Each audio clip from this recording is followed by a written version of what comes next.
Au Niger, l'intervention militaire annoncée de la CEDEAO ne sera certainement pas pour cette semaine. D'après la CEDEAO, la fin de l'ultimatum n'entraîne pas automatiquement le début de l'intervention militaire. En tout cas, elle ne devrait pas intervenir avant le prochain sommet extraordinaire des chefs d'État qui devrait se tenir dans les prochains jours, soit en présentiel, soit en virtuel ou dans un format hybride.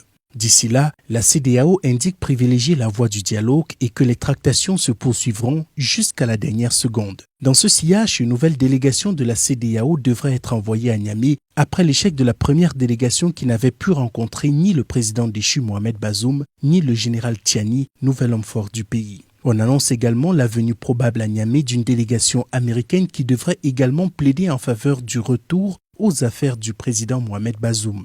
En effet, sur le plan militaire comme économique, les États-Unis soutiennent plusieurs programmes en faveur du Niger et sont depuis très impliqués dans le dossier. Le président américain Joe Biden a personnellement réclamé la libération immédiate du président Mohamed Bazoum. Aussi, le président déchu Mohamed Bazoum a discuté à plusieurs reprises avec le secrétaire d'État américain Anthony Blinken, qui lui aussi demande la réhabilitation du président Bazoum. Pour ce qui est de l'option d'une intervention militaire, on assure à la CEDEAO qu'elle reste d'actualité. D'ailleurs, le plan d'intervention de l'organisation a déjà été arrêté par les chefs d'état-major des pays membres qui disent ne plus qu'attendre le feu vert de la conférence des chefs d'État.